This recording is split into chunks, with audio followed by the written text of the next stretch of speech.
start off with this very interesting panel discussion, 5G agenda for digital Bangladesh. And I will take this opportunity to invite the panelists and the chairperson and moderator to the dais. Our very first panelist for this panel discussion is Mr. Michael Patrick Foley, Chief Executive Officer, Grameenphone Limited. May I request you to kindly come onto the dais and take your seat, sir. A very warm welcome to you. He has more than 30 years of sales, marketing and operational experience in the telecom, retail and gaming sectors from both advanced and growth markets, and he has held assignments in Nigeria, Kenya, Sierra Leone, Bulgaria, Pakistan and Tunisia, among others. It's my privilege to welcome you, sir. Our next panelist in this session is Aminul Hassan, Commissioner, Spectrum Management, Bangladesh Telecommunication Commission, Government of People's Republic of Bangladesh. May I request you, sir, to kindly come onto the dais and take your seat. Before joining in BTRC, Aminul Hassan served 33 years in Bangladesh Telecommunications Company Limited. He retired as a member of maintenance and operations from BTCL. It is my privilege to welcome you, sir.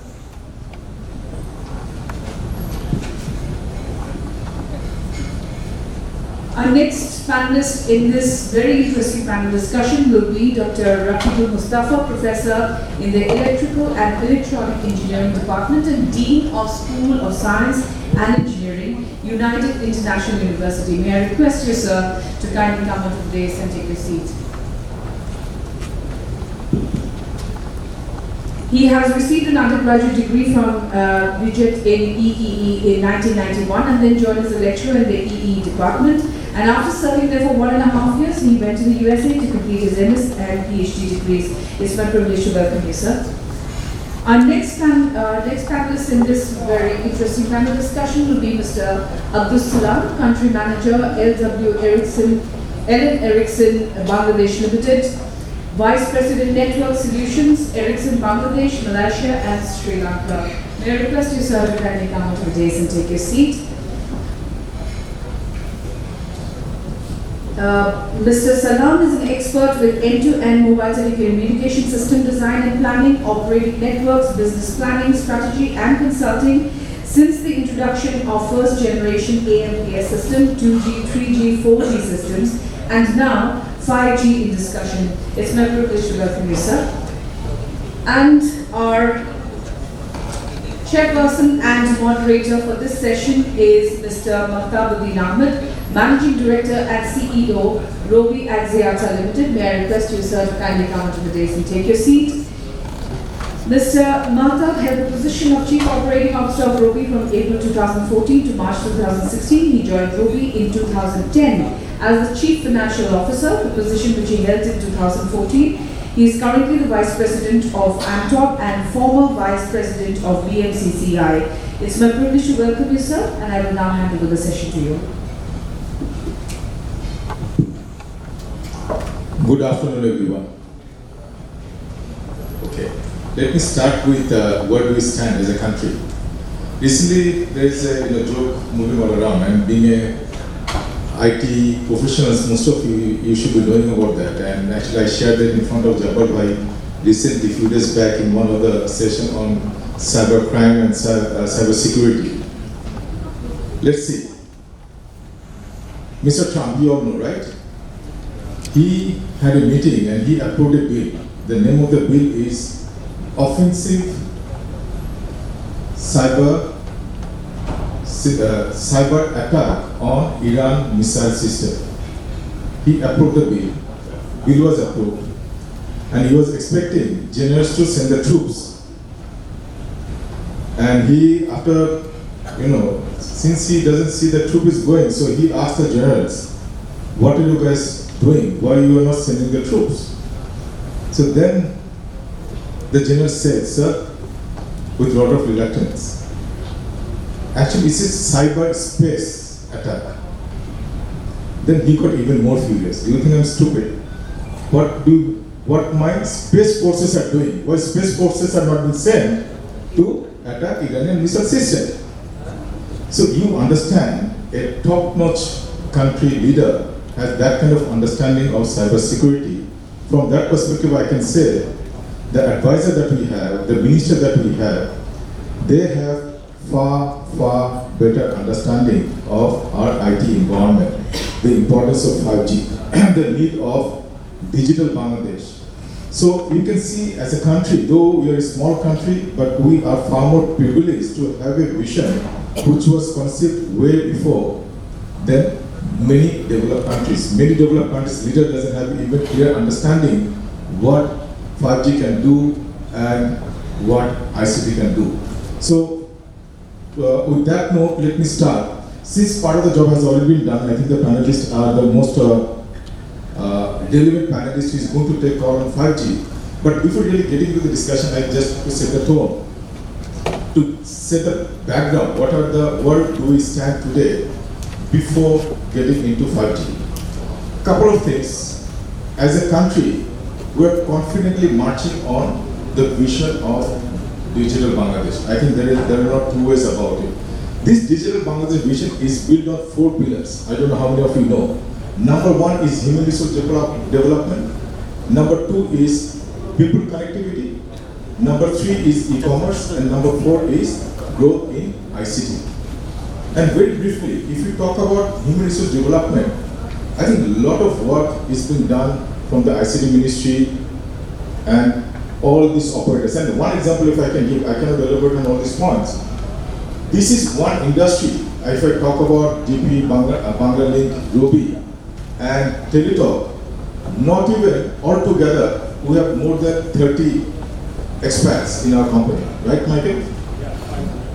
5 for him, 5 for me, Banglalink maybe 7, 8, and Teletalk, I don't think has any expats. Just think about such a technology-based industry, hardly 0.001% of our resources are expats. That shows the quality of people that we have in our country and what we are capable of. So I think that we have done a wonderful job on human resource development. Of course, we need to do much more. On the connectivity side, if you look at the SIM penetration, it is around 98%. But of course, if you look at unique penetration, that comes down to 55%. While we have made significant progress, but a lot we can do in that area. Then the MFS that Jabbar has talked about a little while ago, this MFS is driven by this connectivity factor that telecom operators are contributing.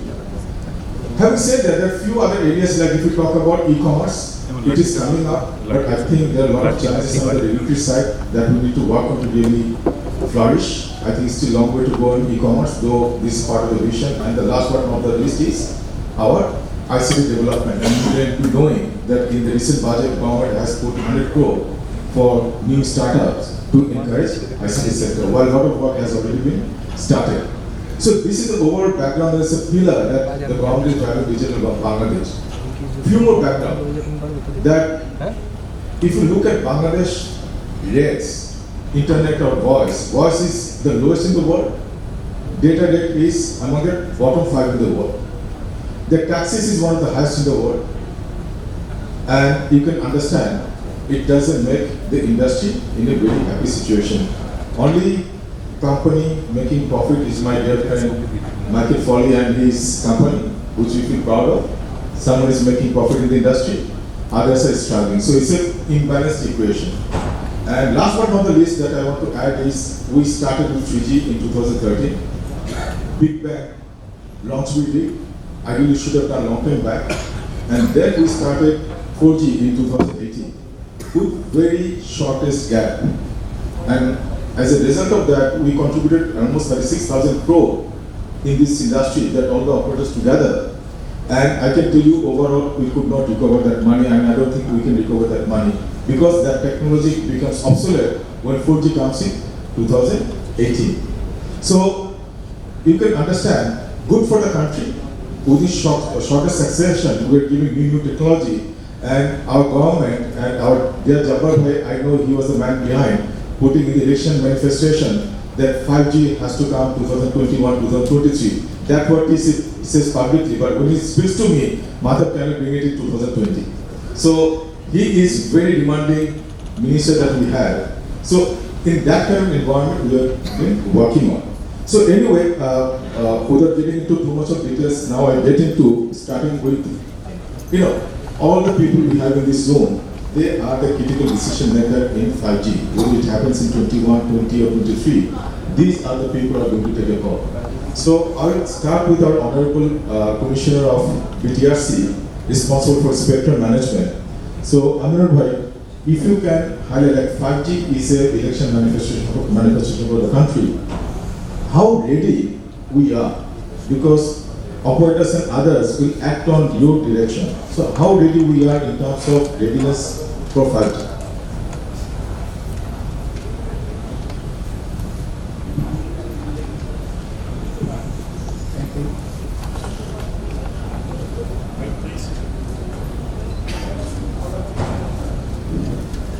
Thank you, Mahtab Bhai, for asking me the first question. First question is very hard to answer, always. So he started with the notion that where we are standing. We are right now standing 1 year ahead.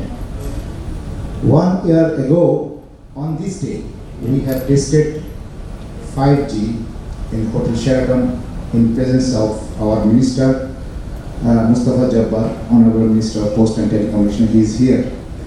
So with leadership, with his leadership, we started to think when he can test, we should not sit idle. We should do something. So we in my division, we started to invite all the operators to give their opinion how fast they can even deploy the 5G. We have maybe 6 or 7 sessions, and already we are trying to figure out which frequency band is suitable for them. We are, and our minister has asked us, Honorable Minister has asked us to make a paper concrete directives to implement 5G. We have made a body, soon it will be announced with the help of MTOP, all the stakeholders. We will find out what are the business cases, how fast we can deploy the 5G with as fast as we can do, as we can formulate the regulations. Still some regulatory point pending on the international table. WRC 19 will be held in October. The 5G standard will be finalized at that time. But the world is not sitting idle. Vendors like Ericsson has deployed 15 places 5G. Huawei has also started 5G in South Korea. So everybody is working. Samsung is working, Nokia is working. So it is coming and it will come, and we are following every steps in this world. Thank you, Mr. Mahtab. Okay, the other question I have is a follow-up question. Like, in 5G, spectrum plays a very significant role, and the volume of spectrum requirement is also very high. So do you have any specific plan on spectrum, how and what band of spectrum you are planning to offer? How ready we are in terms of spectrum planning, and any other thinking that you may have around spectrum? As far I know, theoretically the spectrum you are holding is right now you can start 5G. It is theoretical because spectrum amount is very less, so you cannot start. That is the main restriction. So we need to free some spectrum, and there are band 3.5 and 2.6. So we have 95 megahertz of frequency in 2.6 band, and 3.5 band we have almost half. We have 400 megahertz frequency there, and we can give you around 200 megahertz frequency. So spectrum is almost ready, but we have to formulate the price and the segment we want to give you. That has to be finalized, and that is our main task, and we are working on it. Thank you. Thank you, Aminul Bhai. Aminul Bhai touched on at the last point about spectrum. As per GSMA finding, Bangladesh spectrum price linking to ARPU is the highest in the world. Now, in this regard, I would like to go to Michael Foley. He being the number one player in the market. So, question to you, Michael. Whatever the price is, you have to make a business case for 5G launch. So, in light of that price, what's your thoughts and how do you think you build up your business case around 5G launch? Let me start by saying I think we're on a very good path towards 5G. The past has been quite incredible for Bangladesh. 2009 to 2019, that's 10 years since the announcement of Digital Bangladesh, and I would challenge anybody in the room to remember a policy pronouncement 10 years ago by any government that we said with Canada or Bangladesh or India or whatever. And it's become part of the vernacular. We've gone from 3G to 4G to 5G, let's assume 2020, 2021, in 8 years. The rest of the world has taken well over 20 years to take that journey. That's very difficult, we've seen that. So I think, but it's a platform that shows that we have the ability to change things and make things happen. We also have government policies that have changed that are helpful in order to make that happen. But we do have some very specific needs for 5G, which needs to be addressed. And all of us are investing already because we believe it. A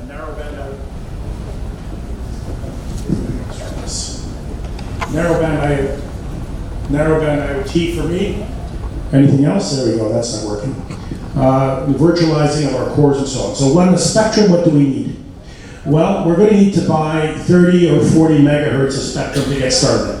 That's evidenced in tests that have been done in Mahtab's organization and for us in Norway as well. So it's no longer buying 5 or 10 megahertz, you have to buy 30 or 40 or 50 megahertz of spectrum. So the pricing has to change quite materially because the business cases for 5G are extremely narrow at the beginning. The business cases are very slim. They usually have to do with municipal or government services of metering and traffic and monitoring the electrical grid, and it takes time to make money at this. So for us to step in, and we want to, we're preparing for it, we're going to need a really strong consultation with the regulator, and I know they're on this track, so I'm quite positive about this, to find a way to make the numbers work, or else we won't get into it. And we have to get into it in order for our economy to be competitive. Okay, I think that you have covered my second question too. But to make it go for 5G from operator perspective, you need to have the right use cases. Do you think you have right use cases which can make your business viable from 5G? The short answer to that is barely we have cases in Europe now. Barely we have cases in very advanced markets like Norway, where we think we can actually use 5G for home automation, autonomous vehicles, autonomous train monitoring, electrical grid monitoring, and so on. We can start to make cases for 5G. It is more challenging here, but on the other hand, we can be creative and look at industrial applications and other tools that will make 5G a useful tool. The economics are very dodgy so far. We're not quite there. A lot of work is going to need to be done on that. So we're not certain how we actually fund this, but we do know we need to get there. Thank you very much, Michael. One thing is coming out very clearly. There is no clear business case for Bangladesh as of today. It's not only in Bangladesh, anywhere in the world, whoever has launched 5G, there are not clear use cases. There is no clear business case for 5G. But one thing I think coming out very clearly, there is no other choice but to go for 5G. I think that's everyone is going, and I really appreciate that positive comment that Michael has made. Now going to on the delivery side, we are going to be the investor and provide the services to the consumer. The people are going to deliver that technology. It is our vendor. Vendor like Ericsson, Nokia, Huawei. And today we have with us is Bangladesh country manager of Ericsson, Salam Bhai. So Salam, my question to you is, we are talking about 5G. From consumer perspective, what 5G is going to offer on the top of 4G? Or fundamentally, what is the gap between 4G and 5G In simple terms, from delivery terms, you can explain to all of us. Thank you, Mahtab. Two major things, speed and latency. So compared to 4G, like we talk 5 Mbps, 10 Mbps, 20 Mbps 4G, and when we talk about 5G, hundreds of Mbps. So I think we understand this. The second is the latency. Latency is the device that two devices are communicating, what is the time that it takes a response and back to the sender. So it will be much less. For example, in 4G, we talk about tens of milliseconds, say 20, 30, 40. But here we talk about less than milliseconds, microsecond. So these are the two basic things that the consumer gets, right? So with this, what does it mean in terms of my lifestyle that I get from 4G, right? So listening to Michael and Mahtab as well, if I take you back a few years back, when we didn't have 3G, we didn't have 4G, could we think about Pathao? Could we think about Sheba XYZ? Or buying a Korbani sacrifice animal sitting in house? It was difficult, right? But the ecosystem has come forward. The talents of the country has come forward with the country-specific, society-specific use cases. Yes, the solution provided by us, we bring out some use cases, driverless car or AR, VR, giving you much real experience. What will be the experience watching the cricket game standing on the field, for example. So that kind of use cases we say, but actual use cases will come from the society, from the talents of the country. And it has to be on the, of course, country specific. Two more things is, we know the challenge of the industry, right? Is one is the cost per gigabyte, right? We have to reduce it. So 5G brings cost per gigabyte drastically down because of very simple reason, the spectrum. In 4G definition, we have like 5, 10, 20 megahertz, but in 5G, we talk about hundreds of megahertz of spectrum. But it has to come at the business sense making terms and conditions. Yes. That we need to understand. Hope it's step-wise. I think I hope people understand that though engineer people talk in their own language, not necessarily always consumer language, but I think we have to bear with that. The second one is already we are trying to know in today's session that Ericsson has already implemented 5G in almost 15 countries, right? So, while implementing that or installing your equipment or launching these 5G services in those countries, from global perspective, what kind of challenges or barriers you have observed, which you may share with us so that we can be well prepared for those challenges and barriers which may come, we may face? Part of my role is also to look after Malaysia and Sri Lanka. And in Malaysia, we have done in April a showcase on 5G.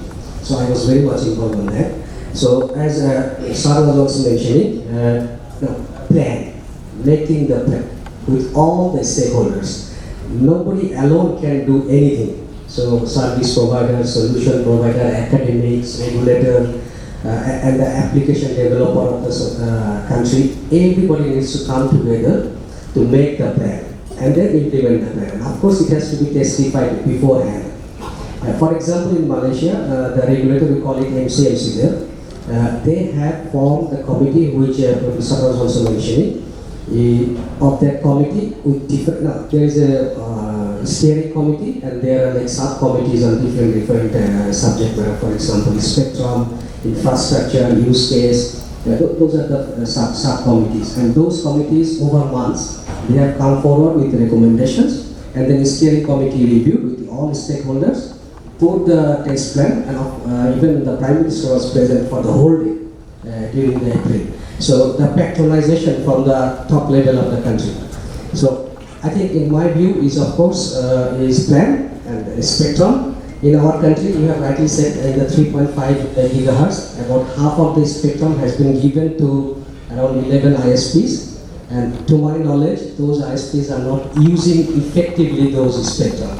So it will be really, really good to have a plan so that the spectrums get effectively used by the service providers who can use it effectively. I'll just give you one example. In 2013, we got the 3G, and in the 3G 2100 band, we have 60 megahertz defined by the ITU. And even till today, only 2/3 of these 2100 megahertz has been given to mobile operator. 1/3 is still sitting idle. So when spectrum, the most scarce natural resource, is sitting idle 1/3, it is not producing any benefit to anybody. Should this come into 3 years during 2013, we could see a different quality of service in the country. And now we could even refund those 2100 in 4G. So another good point is, I cannot have a good 4G network if we do not have a good 3G network. Similarly goes, we cannot have a good 5G network if we do not have a 4G network. The reason is very simple. We are building flyovers. So if we have only flyovers and the ground roads are absolutely crap, then it doesn't make any use to us, right? So same thing. I need to have a good 4G net to have good 5G. Thank you very much, Salam bhai. Now I'm going to Professor Dr. Raqibul Mostafa. I talked about one of the pillars of the government is to drive human resource development. And I'm sure you're teaching in your class that the technological evolution happening globally and also in Bangladesh. Do you think the students who are coming into the market, are they ready to provide services on 5G? Or how ready are they to launch 5G in Bangladesh? Okay, thank you for this important question. I think 5G is coming, and 5G is for real. And in terms of preparedness, awareness, I think the students are ready in the sense they have the core competency. We need to flourish and we need to invest in them. For example, if I want to put two things side by side, is that one is human resource development that comes from basically training of the students. And in terms of that, I think I need to ask myself and also all of you that how far Bangladesh has been doing in the last 10 decades in the telecom field. You see from the optical fiber communications to launching of satellite, Bangladesh satellite, and to the evolution that goes from 2G to 3G to 4G. It's a major development. Has that been happening on an empty case, or is it some genie doing this thing? No, I think we have the right human resources here. But now, in terms of 5G, it's a new ball game. Whatever use case you come up with, underlying the foundation is a massive network of devices at an unprecedented scale.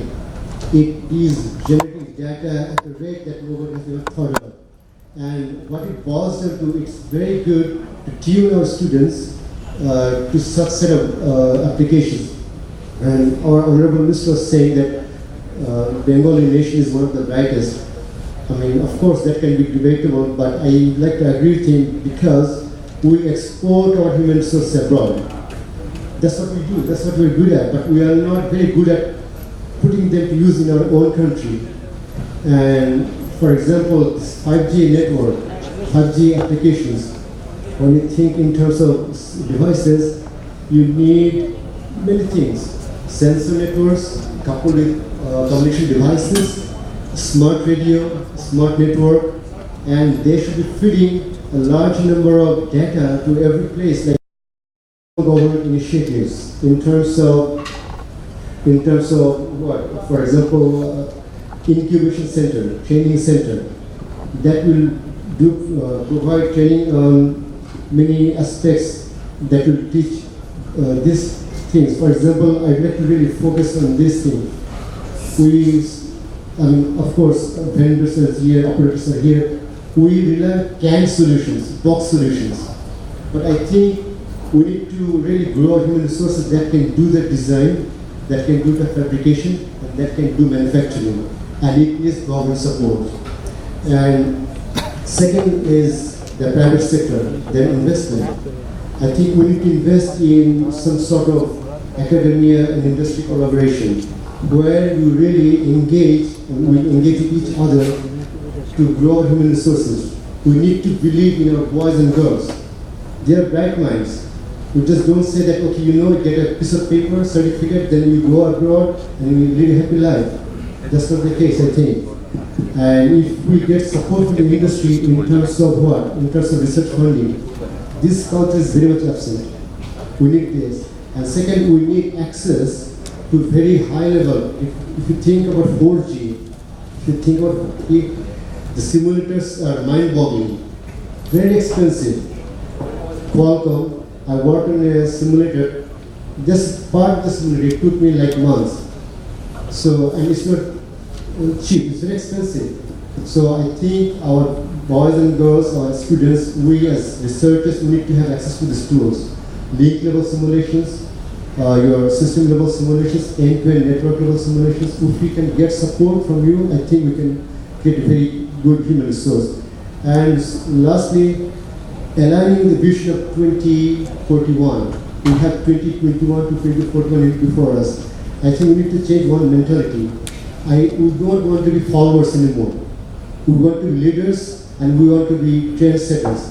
Unless we can transform our mentality, I don't think we'll be able to adopt and produce as much as we would like to do. Thank you very much.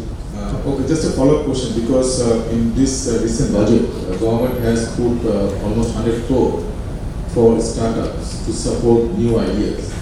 The point that our minister also made, like if Amazon and Facebook and that kind of idea came from a very simple mind, from the simple people, right? So if they can do it, why Bangladeshi talents cannot make another Facebook or Amazon kind of company?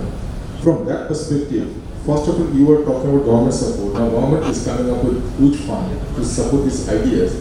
Question to you is this young mind, the students that you have, are they ready to take this opportunity at this point of time? Very briefly, if you can respond to that. All right.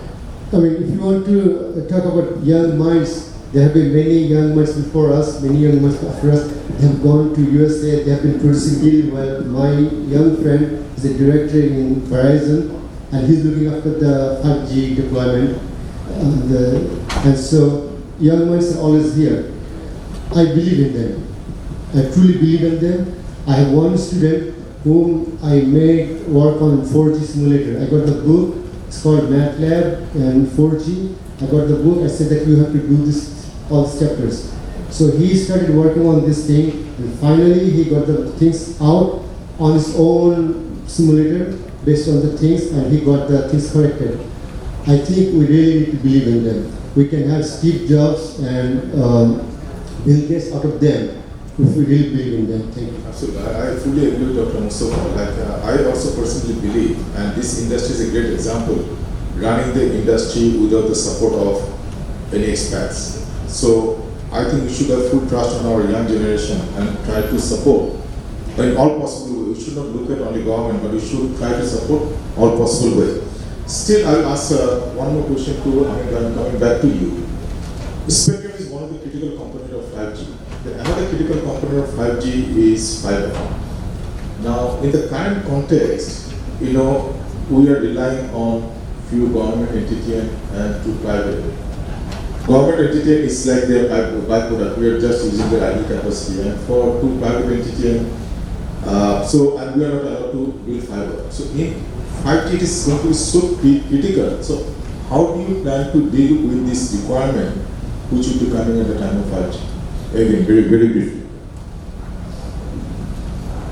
We believe when the industry started, we give frequency freely to the new operators. And after a passing of time, the price of frequency gone up. In the third world, the spectrum price is high. That is a trend. We have to think a new way how it could be made affordable to launch 5G. I strongly personally believe if we cannot sell the spectrum, it does not exist. Without use, spectrum does not exist. That is the truth. We have to find out a way how to make it available. And we are working on it.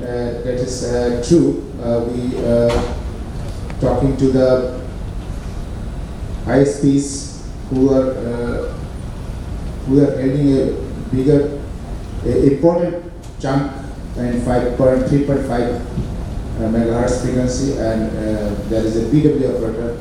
They are also holding some place. So we will clear this space, and we ask them to go for wired frequency, wired service, and we will make available this to mobile operators. First of all, mobile operator has to has that intention to start 5G. Otherwise, we clear it up. So people who are working there and having invested heavily, we cannot overnight. We cannot tell them go away. So if mobile operator come in this field, we will slowly give them much of space. Anything more you want to know? Thanks to the panelists. I would like to summarize now. A couple of things has come out very clearly if I summarize all the discussion. First of all, one thing is our BTRC is working on this 5G readiness. I think that is a very good news. The two comments that Ahmed said that is very important. They already have several sessions within BTRC and outside BTRC involving other parties or stakeholders. And they're working on both the areas. I think two critical areas. One includes spectrum, the other includes fiber. And apparently what I hear from Aminul Bhai, there are clear thinking behind it. Understanding is there. I think understanding is very important. Thinking is also there. And one thing also he addressed, which Salam Bhai also raised, that one of the challenges is ineffective use of spectrum. Unfortunately, the way it is structured today, and Aminul Bhai actually also recognizing that fact, there are ineffective uses are there, we can use that. On the top of that, he also highlighted the point, we have got huge inventory of spectrum which is not being used. If you don't put that spectrum in use, there is no value to any one of us. So I think very interesting outcome of discussion on this particular point. The second point that we have to admit in the current context, the business case is slim, as Michael said very clearly. At this point of time, even from Robi's side, I can say the same thing. We don't see any business case for 5G. Actually, no other country has managed to develop a good business case. So we should not be over confident about the prospect of 5G at this point of time. I'm not saying it will not have a good business case, but all of us have to work together to develop the use cases to make it business case positive. But one thing I can tell you, what Michael said in a very positive note, irrespective of the business case, as a country, we cannot fall behind. We have to go with the developed world. So I will echo the same thing on behalf of the minister and on behalf of the stakeholders. We are committed to bring 5G in the market. The better the business case, the better the rollout and quality and the benefit to the nation. So I think that part is also very clear. The other point on people development, which is very critical, that Dr. Mostafa has highlighted. I think we have a lot of confidence. We have moved from 2G technology to 3G, 3G to 4G. If our people can handle that, they should be able to handle 5G as well. Other thing he highlighted, a lot of simulation being taught to our students. Simulation is like a pilot. Before pilot getting into real aircraft, they do a lot of simulation exercise. So I'm happy to hear that. I was not fully aware of that. The way he explained, the curriculum includes a lot of simulation exercise, which is as good as a practical experience. So, which is a very good news for telecom industry as well. I'm sure Michael you would also appreciate. So it's a wonderful news. But other thing he highlighted, like so far we are working on software and expert development. What about hardware? What about the manufacturing of other facilities? Why can't we, even if your manufacturing device is more of assembly unit, why can't we get into like sensor development, manufacturing, all kind of hardware equipment? Even Ericsson and Huawei are there for all this expensive equipment. These are very expensive people. So all our country money going outside the country. Why can't we introduce open source, and through open source we bring down the cost and save money for the country? So there are many opportunities. I'm just taking clue from you, Dr. Mostafa. there are many other areas we really can work on to support the country while launching 5G. So in summary, I think we see a lot of hope with 5G. While we are clear there are certain serious challenges out there, we are all working together and inshallah we'll make it happen. So thanks to the audience and thanks to the panelists. But if there is any question, we can take one or two questions. I know we are running out of time. Can we take one or two questions? Okay. You said one or two, One. So one question we can take. Yeah, please. Sir, can you hear me? Yes. Yeah. It'll be a very interesting question. Or Relative question would be appreciated. yes, relative and investing as well. So basically, I think one thing that we talk about is that the market for 5G is not there. But what about supply and demand? I think something that was mentioned was, can we produce the next Steve Jobs? Can we produce the next Bill Gates? But you see, if you are in a country where the students or the market doesn't know the use cases of 5G, business firms cannot make or startups cannot experiment with these possibilities, how do you expect for the market to be there eventually? I think one of the points Michael highlighted, the question I asked him, at this point of time, 5G is too new, is at a very nascent stage. All the countries, like say for example, Bangladesh comes with 5G in 2001 or 2022, within the next 2-3 years, I don't think the whole world will be sitting idle. During the time, we will be working on different use cases. And that will help us to build up a right business case. I think that's the way we should think. At this point of time, we don't see it, doesn't mean that we will not have it. And that's the point we are highlighting to the audience. Why do you think about use cases of 5G? Because Salam has already shared the benefits of 5G over 4G. With that understanding, why we don't work together to develop those use cases to make 5G a feasible proposition? I think that would be. Michael, do you want to add anything to it? I think I hear exactly what you're saying. It's a little bit of a field of dreams exercise. You build it and they will come. And when we came to Bangladesh 22 years ago, our initial business case was maybe we'd get 100,000 subscribers. So we built and spent $4.5 billion US or more, not expecting 75 million subscribers, but we're there. So I am actually very, very enthusiastic.